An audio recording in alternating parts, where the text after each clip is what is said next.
So I wanted to make a quick video on this John Deere 650 that I just got. Based off of the serial number, I believe it's a 1981 John Deere 650. It's got a 2-cylinder Yanmar diesel engine in it.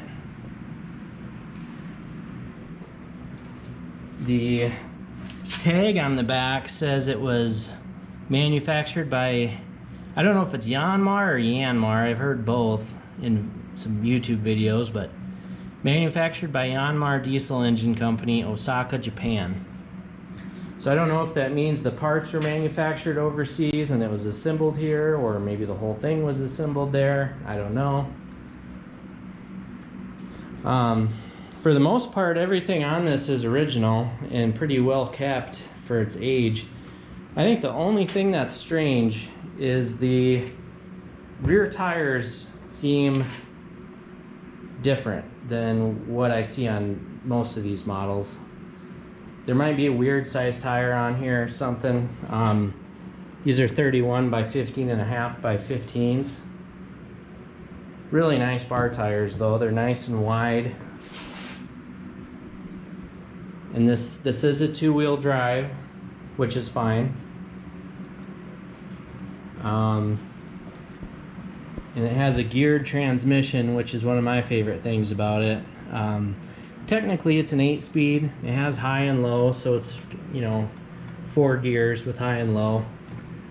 Got your high-low shifter here, and then the gear shift even says on it what gears you're in. I don't know if you can see that very well, but if you're in low, you got 1, 2, 3, 4, and then if you're in high, you have 5, 6, 7, 8. Then your high-low here. Right now it's in neutral. You have a hand throttle down here, or I'm sorry, you have a hand throttle here, and then down here you have a foot throttle, which is really handy, especially if you're plowing or something and you need just a little bit more power. You can hit that with your foot, or just use the hand lever, whatever. The clutch is kind of tight. It grabs really fast. That's kind of hard to get used to, but I've been kind of playing around with it a little bit and it's getting easier. It's just kind of a surprise. Grabs really fast, and I guess I'm not used to that, but right now the park brake is set. Now it's released. It does have independent brakes that you can lock together with this right here, which is how I use it. I don't really have any need to lock one wheel or the other, but this thing weighs about, I think, 1,600 to 1,800 pounds, somewhere in between there, maybe 1,700. And I can roll it by hand pretty easy, which is cool. Set that park brake. And then back here you got you can push your heel down on this and lock your rear differential together, which this Coyote has one of those too.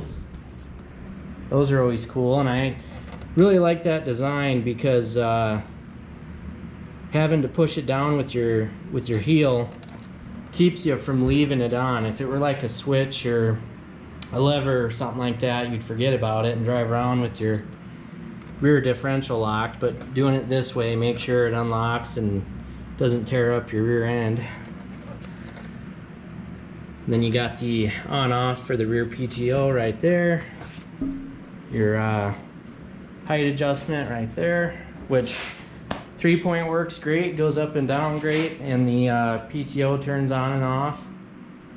Category 1, just like my Coyote, so everything's should be pretty universal. The only thing is I have the quick attach 3-point deal on that, which I'm not going to get another one. So any attachment I hook to this, I have to take the little adapter off,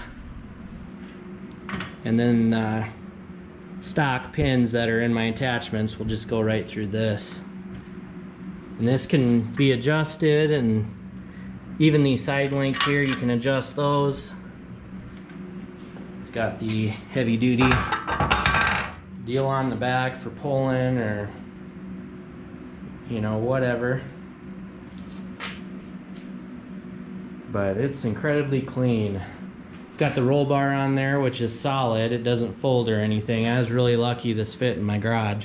I didn't even think about that until I was backing it in. My Coyote, when this is folded up, it is too tall for my garage door and it hits, so I gotta fold it down. Got the slow moving triangle on the seat, and the lights work.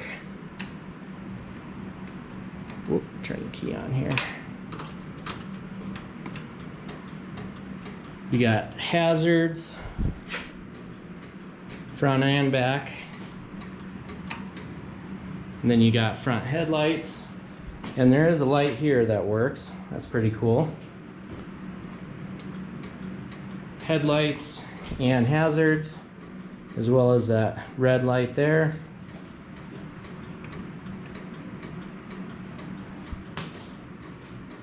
And pretty much the same thing, I think.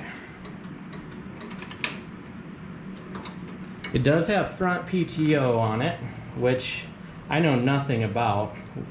Just a switch there. There is a pulley on the front of this underneath. Probably hard to see from here. There's a shaft in there, and then there's a couple pulleys. It's one pulley, but there's two grooves in it, I think. And I'm not sure what all you can do with the front PTO. I don't know if there's a hydraulic pump or really what's up there. I'll have to kind of look that up. But what else? It's got the toolbox on here, which is cool. Always handy.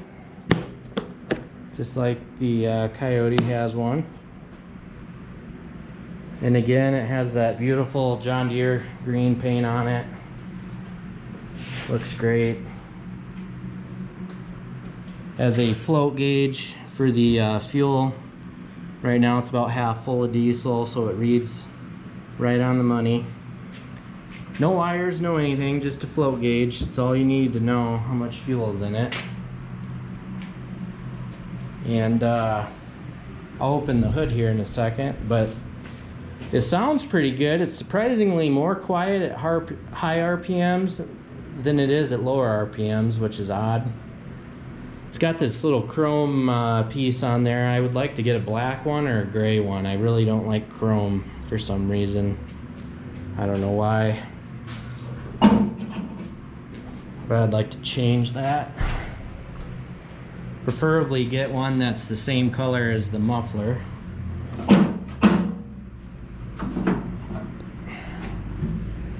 There's the engine, liquid cooled. Got the battery in the front, just like the Coyote does.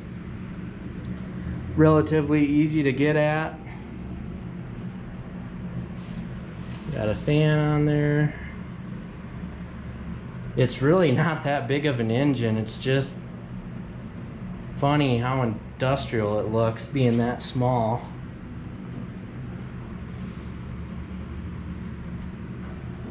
It does blow a little bit of black smoke, which is cool. But it runs great.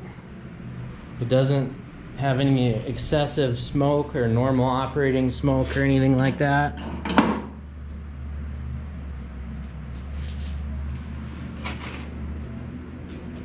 And it does not have power steering. That's kind of a weird thing. You can just turn it, and it turns surprisingly easy.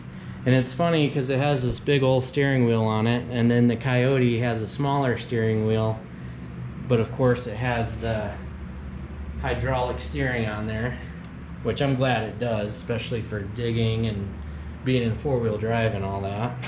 But yeah, this is a really cool unit. I don't know if I mentioned already, but it has 3,223 hours. Got a little tack, which works. Sure, I'm forgetting all kinds of stuff here. I just kind of wanted to show it. But I do have a center link for it that I picked up from Tractor Supply for 34 bucks. So I'll get the rear blade hooked up on it here in another video and try that out. For now, it'll be the only thing I can do with it is pretty much driving it around, pulling trailers, or using the 3-point blade on the back. But I really wanted to buy this thing because, or I really wanted to get something like this because I wanted to have another tractor that I could put a plow setup on the front of. I've been fighting with myself over this Coyote for a really long time. I had a homemade blade that fit on the quick attach for this loader, and it was a poor design anyway, and I've been thinking about redesigning it, but then the idea of having that blade hooked to the loader, I just don't like it for some reason. I kind of just wanted the blade to hook up in the front of the tractor and then have hydraulic up and down and hydraulic side to side, and not even have the loader a part of it. But then I didn't want to have to take my loader off and then, you know, hook up a blade, and it's just too much work switching back and forth. So that's why I'm glad I got this. I would really like to get a hydraulic blade either bought for it or made, homemade, and get all the hoses and everything hooked up and figure all that out, and then I could just have one tractor that has a hydraulic blade on it and one tractor that has a loader on it. And honestly, I'd rather have the loader on something that's, you know, 4-wheel drive anyway. But having a blade on the front of this, even though it's 2-wheel drive, I think it would do just fine, especially with weights on the back. And it has the power to have a bunch of weight on the back. If I put too much weight on these Sears garden tractors, it just bogs the engine down like crazy.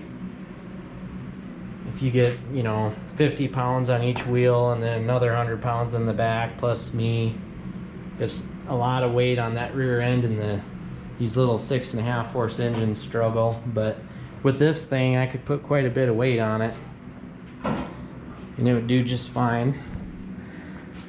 So anyways, I have plans for it, but I just wanted to show that. I think this thing's really cool. If you're interested in seeing more, make sure to subscribe and stay tuned for more videos on this thing. Thanks for watching.